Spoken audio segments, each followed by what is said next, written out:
우리가 예레미야서를 살피면서 이미 지나왔던 말씀이지만 25장에서 하나님께서 드디어 심판을 확정하신 듯이 우리에게 말씀하시면서 내가 돌이키지 않겠다라고 하나님께서 돌아오라고 말씀하시던 그분의 심판에 대한 메시지가 이제 확정되는 순간이 여호야김 넷째 해 느부갓네살 왕 원년 이렇게 표현되면서 그 어간 그 즈음에 하나님께서 이제 나는 심판을 돌이키지 않고 실행하겠다라고 말씀하시는 것이 예레미야 25장에부터 나옵니다. 그래서 우리는 그것을 살피면서 하나님께서 이 즈음에 605년쯤이었죠. 그래서 느부갓네살 왕을 통하여서 이미 깨어지고 있었던 예루살렘을 완전히 하나님께서 심판하시겠다라는 말씀을 확증한 순간을 보았습니다. 그러면서 왜 심판하시는가? 그들의 죄악 때문이다, 그들의 악함 때문이다라고 이렇게 두루뭉술하게 우리에게 설명한 듯 하면서 가끔 이런 생각을 해봅니다. 예루살렘 성은 지음받을 때부터 지금까지, 건축될 때부터 지금까지 계속 일관되게 악했는데 왜 하필 그때였는가? 예루살렘에 있는 왕들이 일관되게 몇몇 왕을 제외하고는 대부분 하나님 앞에 악했는데 왜 하나님은 그때 여호야김 넷째 해 느부갓네살 왕을 세우시면서 심판을 605년, 604년 이 어간에 시작하게 하시는가? 우리의 질문은 그것입니다. 왜 하나님은 이때 심판을 시작하시는가? 그런 생각을 하면서 우리는 사실 지금까지는 넘어왔어요. 왜 그때쯤이었는가? 그런데 그 해에 있었던 일을 하나님께서 오늘 본문을 통하여서 우리에게 보여주십니다. 우리는 일방적 선포된 듯한 심판의 확정 메시지를 받으면서 왜 그랬는가에 대한 이야기를 잘 알지 못하고 그냥 하나님께서 심판을 확정하셨나 보다, 여호야김 왕이 그리고 그때 당시에 사람들이 악했나 보다 이렇게 대충 생각하지만 오늘 본문은 이제 드디어 하나님께서 심판을 확정할 수밖에 없었던, 실행하기로 선포할 수밖에 없었던 상황들을 우리에게 보여주고 있습니다. 유다의 요시야 왕의 아들 여호야김, 요시야는 율법책을 발견하고 난 이후에 그것을 듣고 옷을 찢었던, 그래서 그들의 나라를 하나님께로 돌이켰던 왕이었지만 그의 아들 여호야김, 그는 넷째 해에 하나님의 큰 은혜를 입을 만한 상황이었습니다. 왜냐하면 23년 동안 선포되었던, 예레미야를 통해 선포되었던, 음성으로 선포되었던 하나님의 말씀을 하나님께서 이제 기록하라라고 이야기를 하세요. 23년간이나 선포되었던 그 수많은 말들을 하나님께서 그때 기록으로 남기게 하시면서 이제 확정된 하나님의 말씀을 주시는 것이죠. 그래서 23년이나 거부되었던 그 말씀이 기록되어서 다시 하나님의 백성들에게 선포되기 위하여서 바룩을 통하여 기록되었고, 하나님은 이것을 기록한 목적을 그들이 이 말을 들으면 내게 돌이키리라 라는 기대를 가지고서 이렇게 하셨다라는 것입니다. 그래서 약 9개월가량 아주 심혈을 기울여서 23년 동안 거부되었던 말씀을 예레미야 입을 통하여 하신 말씀을 받아 적는 바룩의 기록을 통하여서 말씀이 기록되었던 것입니다. 그래서 하나님의 심판 메시지뿐만 아니라 경고 메시지가 전달되고, 그리고 그것을 들은 자들에게 회복의 메시지를 전하시려고 하나님은 그것을 기록하게 하셨고, 그 다음 해 한 9개월쯤이 지나고 난 이후에 이제 예루살렘 성이 지금 두려움에 휩싸였거든요. 바벨론에 의하여 공격을 받고 어려움을 당하니까 사람들이 왕이 아니라 백성들로부터 시작하여서 금식운동이 일어나는 것입니다. 기도운동이 일어나게 되었습니다. 그래서 605년, 604년 이 어간, 그러니까 여호야김 넷째 해 지나서 다섯째 해 9월 이렇게 얘기합니다. 근데 9월은 우리 원력으로 하면 12월, 1월 상간입니다. 그러니까 아주 추운 때였죠. 그때에 백성들이 금식을 선포하고 성전에 모였고, 그때에 때맞춰 하나님께서는 기록된 말씀을 바룩에게 낭독하게 하신 것입니다. 그러니까 하나님의 은혜가 이제 임할 만한 아주 중요한 해였던 것입니다. 상황이 우리로 하나님을 바라보게 만들었습니다. 성이 회파되고 있고 나라가 멸망 직전에 서 있는 그 상황 속에서 사람들은 하나님을 바라면서 금식하고 기도를 시작했고, 하나님은 그 금식이 이루어지기 전 벌써 9개월 전부터 말씀을 기록하게 하시면서 회복의 말씀을 그들에게 주시려고 그렇게 기록했던 그 말씀을 금식일 그날에 선포하게 하셨습니다. 그래서 바룩은 성전에서 낭독을 했고 그것은 일파만파 퍼졌고 궁전으로 가게 되었던 것이죠. 그리고 그 고관들이 듣고서 드디어 왕에게까지 가게 되었던 것입니다. 그러니 하나님은 이제 이 성을 살리기 위하여서 심판을 거두고 이들에게 긍휼을 베풀기 위하여서 할 수 있는 모든 조치들을 다 하고 계셨는데 어떤 일이 벌어진 것입니까? 그것이 바로 오늘 본문 말씀에 나오는데 우리 21절부터 26절까지 다시 한번 읽어보겠습니다. 자, 21절부터 26절까지 시작.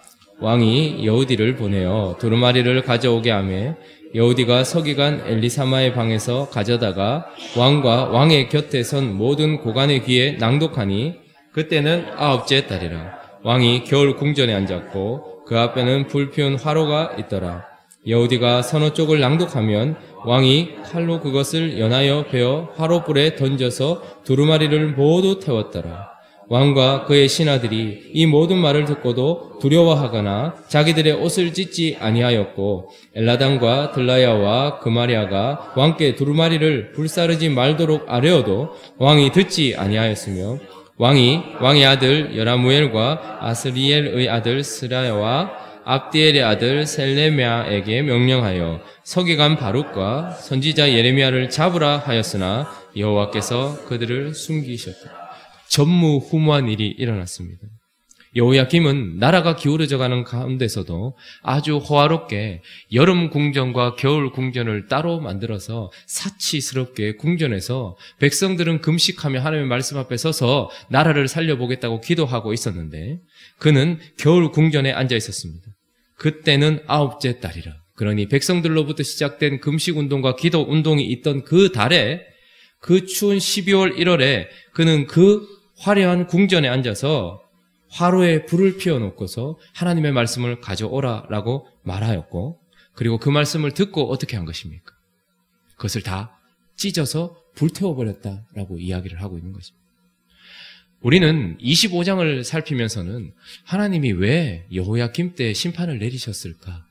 다른 왕들도 악했는데 다 각기 제 길로 가서 다른 왕들도 악했는데 라고 생각하겠지만 이제 드디어 우리는 하나님이 그렇게 할 수밖에 없었던 이유를 보게 되는 것입니다. 전무후무한 일이 일어난 것입니다. 하나님의 말씀을 선포한 그 예레미야와 바룩을 잡아오게 할 때까지 그런데 그 말씀을 다 불살라버리고 다른 성경 번역엔 면도칼 이렇게 번역이 되어 있어요. 난도질을 했다는 말입니다. 하나님의 말씀을 쫙 찢어서 불에 태워버렸다라고 이야기를 하고 있는 것입니다. 심판이 오게 된 이유가 무엇입니까? 그러면 지금까지 여호야김과 유다 백성들이 악했기 때문에 심판이 온 것, 물론 그것도 맞겠지만 심판이 오게 된 것은 하나님이 자비로서 하나님이 은혜로서 이제 이들을 살리려고 내민 마지막 그 손을 그들이 거두어 가 버렸기 때문이다 라고 이야기를 하는 것입니다. 우리는 누군가가 심판을 받고 저주를 받고 혹은 징계를 받을 때에 왜 하나님 지금까지 참으셨는데 이때 굳이 이렇게 실행을 하실까라고 생각하기도 하고 하나님의 심판이나 징계의 무거움을 보면서 하나님이 좀 너무 하신 듯한 느낌을 받을 때가 있습니다. 그러나 하나님의 속마음을 우리는 모르는 것이죠. 하나님이 도대체 어떤 모습을 보았길래 이렇게 하시는지 우리는 모르는 것입니다. 그런데 그 가장 내밀한 곳 그의 가장 깊은 곳, 그 나라 가장 깊은 곳, 가장 안전하다고 할 수 있는 그러나 가장 화려한 그 겨울 궁전에서 하나님의 말씀을 그가 거부하는 일이 있었기 때문에 하나님은 심판을 시작하셨다라고 이야기합니다. 그런데 이 거부는 단순한 거부가 아니죠.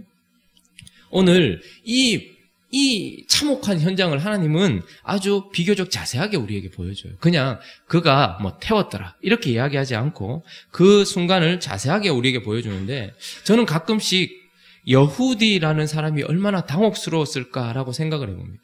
왕이 여후디를 보내서 두루마리를 가져오겠어요. 떨리는 마음으로 하나님의 말씀이 기록된 두루마리를 들었을 것입니다. 지금 우리처럼 성경을 대하지 않습니다. 사람들은. 이전에 성경은 두루마리에 기록되었고 그것은 매우 컸어요. 그러니까 읽기도 매우 불편해요.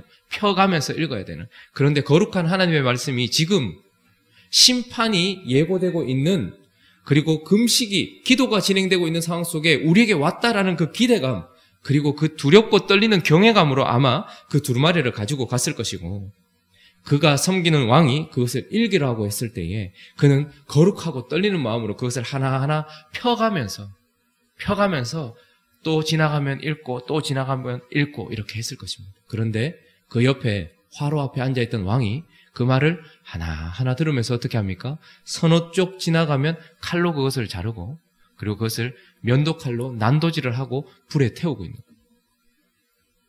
지금 이 여호야김의 죄는 충동적으로 화가 나서 몇 마디 듣다가 그냥 불에 집어넣은 것이 아닙니다.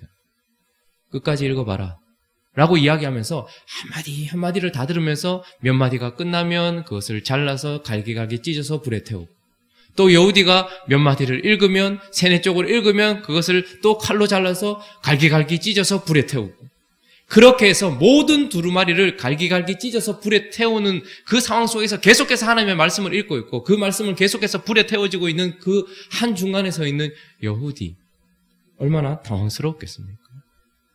옆에서 거룩한 하나님의 백성들, 사반의 후손들이나 이런 사람들의 자녀들이 그것을 불에 던지면 안 됩니다라고 탄식하며 말려도 왕은 그렇게 듣지도 않았습니다. 뿐만 아니라 24절에 보면 왕과 그의 신하들이 이 모든 말을 들었다라고 이야기합니다. 그러니까 몇 마디 듣다가 불에 던진 것도 아니고 끝까지 듣지 못해서 알지 못한 것이 아니라 끝까지 하나님이 뭐라고 말씀하셨는지 처음부터 끝까지 쭉 다 듣고 나서도 그의 아버지는 옷을 찢고 마음을 찢어 회개하고 나라를 거룩하게 만들었는데, 그와 그의 신하들은 두려워하거나 자기들의 옷을 찢지도 아니할 뿐만 아니라 모든 말씀을 다 듣고 분별해보고 웃기고 있네라고 얘기하면서 조소 섞인, 비난 섞인 그런 태도로 하나님의 말씀을 불에 태우고 있었던 그 현장. 결국 그래서 하나님은 이때 심판을 실행할 수밖에 없었다라고 이야기를 하고 있는 것이죠. 이런 일은 지금도 반복되고 있습니다. 수많은 사람들의 마음 가장 깊은 곳, 그들의 가장 화려한 궁전, 그 속에서 지금도 선포되고 있는, 하나님은 지금 이때와 같은 방식으로 우리에게 복음을 전하시고 그분의 메시지를 전해주시거든요. 하나님은 우리에게 하셔야 될, 하나님의 백성들이나 혹은 죄인들이 알아야 될 모든 것들을 이제 구전이 아니라 기록된 말씀으로 우리에게 주셨습니다. 마치 예레미야의 입을 통하여서 온 바룩의 기록처럼 하나님이 기록하게 한 그 말씀은 하나님의 말씀이지만 예레미야의 입을 통해서 왔어요. 참 예수님을 많이 닮았죠. 말씀은. 예수님도 인간이심과 동시에 하나님이세요. 그러니까 신적인 권위와 인간적인 모든 것들을 다 가지고 있습니다. 우리에게 주어진 이 성경 말씀이 지금도 누군가 이 시대의 여우디를 통해서 전파되고 있지만, 많은 사람들은 가장 내밀한 곳 그 마음속에서는 그 말을 다 들으면서도 자신의 욕망의 불에, 자신의 죄악의 불에 자기 자신의 칼을 들고서 하나님의 말씀을 갈기갈기 찢어서 거기에 태워버리면서 하나님의 말씀을 거부하고 있는 일은 사실은 604년, 605년 어간에만 있는 것이 아니라 지금도 일어나고 있는 현실인 것입니다. 많은 사람들에게 복음을 전해보면 여우디의 심정이 가끔씩 이해될 때가 있을 것입니다. 설교를 하고 누군가에게 복음을 전하라는 요청을 받아서 이야기를 하다 보면 저는 가끔씩 여우디와 같다는 마음이 들 때가 있습니다. 이 사람이 가만히 듣고 있는 듯 하지만 그러나 제가 보지 못하는 그 마음 깊은 곳, 자아의 궁전 속에서 그는 하나님의 말씀을 처음부터 끝까지 다 듣고도 전혀 받아들이지 않고 타오르고 있는 자신의 욕망의 불과 꺼지지 않는 그의 죄악의 불에 하나님의 말씀을 그저 태워버리고 그는 그 말씀을 거부해버리는 일이 있다라는 것입니다. 자, 그러면 하나님은 이제 어떻게 하십니까? 태워버렸다라고 끝을 내시는 것입니까? 아니죠. 다시 예레미야에게 다른 두루마리를 가지고 와서 기록하게 하고, 바룩은 그것을 다시 기록했고 거기에 무엇인가가 더 첨부되었습니다. 그래서 예레미야가 받았던 그 첫 번째 두루마리는 태워졌지만 다시 하나님이 기록된 말씀이 우리가 아마 1장부터 25장 정도까지, 26장 정도까지 기록된 말씀으로 우리에게까지 주어진 것이죠. 하나님은 여전히 누군가에게 하나님의 말씀을 전하시려고 애쓰고 노력하고 계시고, 지금도 누군가 여우디 같은 사람은 말씀을 전하면서 이런 당혹스러운 상황 속에서도 하나님의 말씀을 계속해서 선포하고 있을 것입니다. 우리가 기억해야 할 것은 지금도 하나님은 이 일을 하고 계실 뿐만 아니라 지금도 이 땅은 하나님께서 당하신 이 곤욕스러운 일을 당하고 있는 현장일지도 모릅니다. 그러나 우리는 그렇다 하여서 여호야김에게 심판만 선포하고 저주만 선포하고 끝을 낼 것이 아니라 그래도 하나님의 말씀을 계속해서 전하라고 말씀하시는 그 하나님의 마음을 받아서 누군가에게는 여우디가 되어 끊임없이 하나님의 약속의 말씀과 심판의 말씀과 그러나 회복의 말씀을 전해야 되는 사명이 있는 것입니다. 그래서 복음을 전할 때는 낭망할 필요가 없는 것입니다. 복음, 정확한 복음이 전해지면 딱 두 부류만 나타나는 거예요. 믿기로 작정된 자들은 다 반응하여 돌아옵니다. 그러나 그렇지 못한 자들은 그들의 화로에 하나님의 말씀을 쏟아붓습니다. 그러나 그들이 그렇게 했다가도 다시 돌아올 수 있기 때문에 우리가 해야 되는 것은 다시 그 말씀을 가지고서 선포하고 그를 위하여 기도해주고 그에게 계속해서 하나님의 말씀을 선포하는 것뿐만 아니라 또한 누군가에게 말씀을 선포하는 것입니다. 그래서 거부하는 누군가가 편안하게 받을 수 있도록 말씀을 재단해서는 안 됩니다. 방식이나 내용을 재단해서는 아니 되는 것입니다. 그저 우리는 주어진 복음을 긍휼히 여기는 마음으로 전해야 하는 것이고 하나님은 이 23년 동안 말씀하셨던 거부되었던 말씀을 기록하는 것에서만 그치지 않고 더 많은 시간, 한 20년 이상 더 예레미야를 사용하시면서 계속해서 말씀을 전하셨다라는 것이죠. 그래서 그 가운데 남은 자들은 돌아오게 되었다라는 것입니다. 그러므로 말씀을 선포할 때 하나님의 능력의 말씀인데 왜 누구는 돌아오지 못하는가? 그것이 하나님의 뜻입니다. 누군가는 선택되어 돌아오게 되어 있고 누군가는 끝까지 거부하게 되어 있는 것이죠. 우리는 그저 하나님의 말씀을 들고서 긍휼히 여기는 마음으로 세상에 나아가서 끊임없이 말씀을 전하는 것, 그것이 우리의 사명이라는 것입니다. 그러나 거부하는 자들에게 있어서 하나님이 심판을 내리신다면 그것은 그들의 고의적인 악함 때문이다 라는 것을 또한 기억하면서 우리의 악함도 바라보고 그리고 우리의 사명도 바라보면서 오늘도 이 아침에 계속해서 반복되어져 나오는 이 상황들을 하나님께서는 끊임없이 사랑으로 덮으시고 있다는 것을 기억하고 이 시대에 하나님의 은혜의 말씀이 계속해서 적용될 수 있도록 기도하고 또한 사명을 감당하는 우리 모두가 되기를 예수 그리스도의 이름으로 축원합니다. 우리 같이 한번 기도하겠습니다.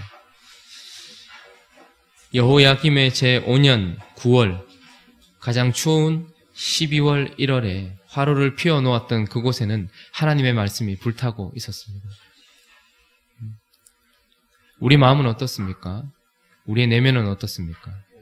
우리 또한 이런 일들을 반복해서 하고 있지는 않은지, 그리고 세상은 이 일을 반복하고 있지는 않은지 하나님 앞에 우리가 긍휼히 여기는 마음으로 우리 자신을 돌이킬 수 있게 해달라고, 그리고 세상을 향해서 또한 긍휼히 여겨달라고 하나님께 기도했으면 좋겠습니다. 뿐만 아니라 그렇게 태워졌지만 하나님은 거기서 그치지 않고 또다시 기록하게 하셔서 말씀을 누군가에게 전하고 있고 하나님께서는 계속해서 그 말씀을 우리에게 들려주고 있다는 것을 기억하면서 하나님, 낭망치 않고 실망치 않고 하나님의 구원의 메시지를 전하는 우리가 될 수 있게 해달라고 또한 그렇게 기도했으면 좋겠습니다. 또 각자의 기도 제목들을 가지고 우리 함께 하나님 앞에 기도하며 나아가도록 하겠습니다. 기도하겠습니다.